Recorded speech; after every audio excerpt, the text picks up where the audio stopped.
For this project, we're going to make a side table. I will be designing this to hold a Keurig coffee machine, but you can use it for anything you want. This project will consist of 4 parts. Part 1, we will create the frame of the table. Part 2, we will add a drawer for the Keurig cups and a door. Part 3, we will enclose the sides and back of the table. Part 4, we will seal it.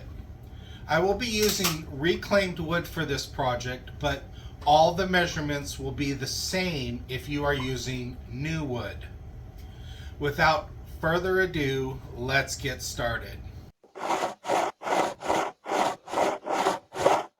The first thing we're going to need to do is we're going to need to put our pocket holes, put all of our pocket holes into our pieces.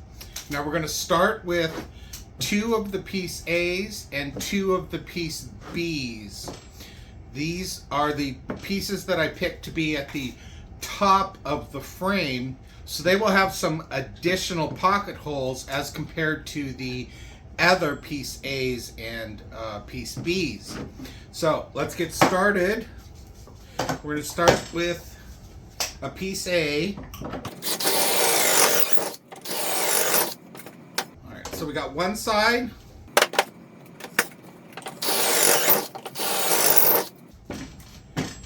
two sides. Now the difference is that on these piece A's and the B's that I picked out, I'm going to also add some additional pocket holes, but my pocket hole jig is set at 1.5 inches. Now the top of my project is only 3/4 of an inch, so I'm going to set these aside and finish drilling the 2 sets of pocket holes on each of these, then come back and we'll put the 3/4 inch pocket holes in them after that. So go ahead and do your piece A's and piece B's just like this, and then we'll come back to putting in the 3/4 inch. So I have the 4 pieces done that I want at the top. Now before I change the settings on my pocket hole jig, I'm going to go ahead and cut the other holes in the other 4 piece A's and B's and then change it to the 3/4 inch. But on these 4 that I'm doing of the A's and B's, I'm not going to be putting a 3/4 inch pocket hole on these because it's not going to be holding down the top of the project. So go ahead and grab your other 4 piece A's and piece B's and just put the 2 pocket holes in each one on each side. Now if you're using the Keurig K4 like I am, all I'm doing is putting a pocket hole in slot A and slot C. So now I'm going to put my 3/4 inch pocket holes in, and I'm going to put one here in the middle and on the edge on the bigger pieces, and on the smaller pieces I'm just going to put one here and here. So just on the edges of the smaller and 3 on the larger ones. I have my pocket hole jig set to 3/4 of an inch. I also have my 3/4 inch bit on my drill, so I'm going to cut those now. And I want to cut them on the same side as the pocket holes that are already on the piece of wood. So that's what you should have when you're done. So I've got 3. These 3 are actually going to be holding the top of the table onto the project. So go ahead and cut the rest of them, and we'll come back to starting to put together the frame. So now we can start assembling our frame. Now when we do this, we got to make sure that when we put this piece on here, that the holes that the 3/4 inch holes that we cut are facing down.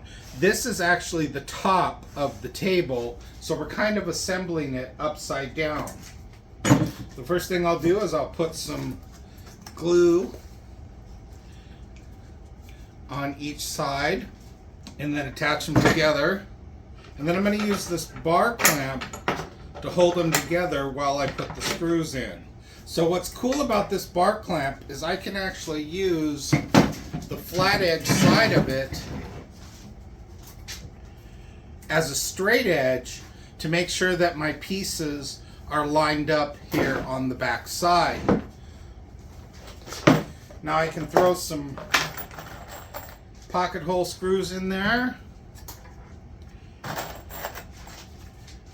and buckle them down.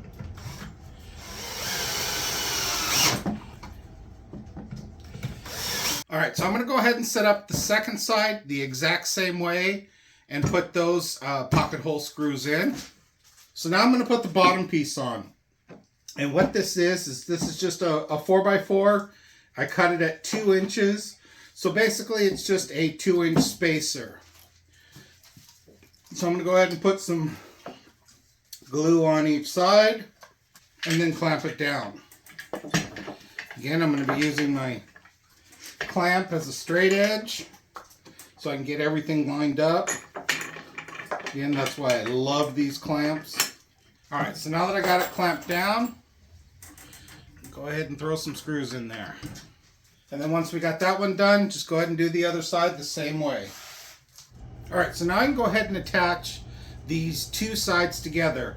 Now I'm working, again, upside down, so I want to make sure that my pocket holes are facing down so they'll go into the tabletop. I'll start with putting some glue here on each side. Now, one thing you'll notice here, I can't really get my drill in here. So I'm going to switch that piece out for this right angle attachment with the 3.5 inch bit on it. And now I can get to these screws pretty easy. Okay, I'll flip it around so I can put the back piece on. Gonna throw some glue on it, make sure my pocket holes are facing down, throw the screws in there, and let's get those buckled down. Okay, so now that I have that done, I'm gonna flip it over and start working on the bottom.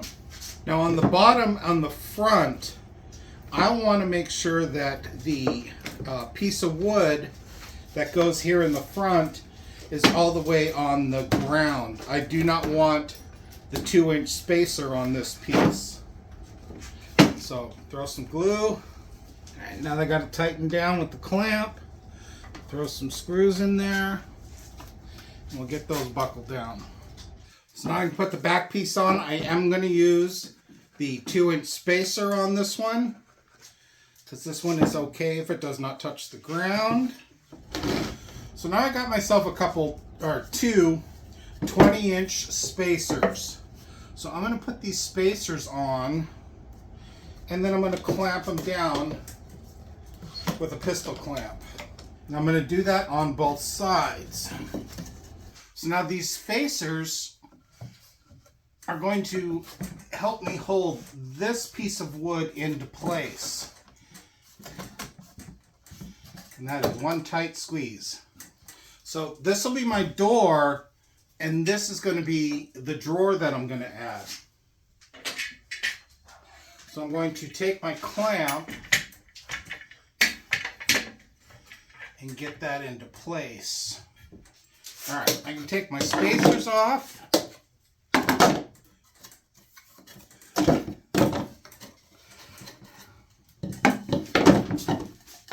Toss them to the side. Get this out of the way. And everything falls. And there we go. Now it's just a matter of putting the 4 pocket hole screws to hold that facing on.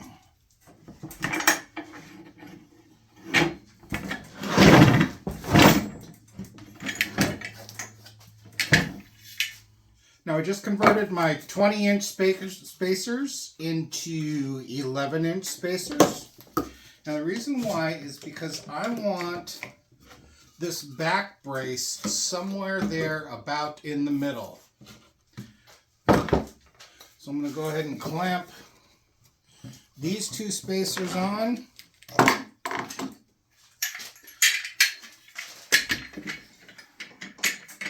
Now we'll throw our clamp on. And then we can take the spacers out.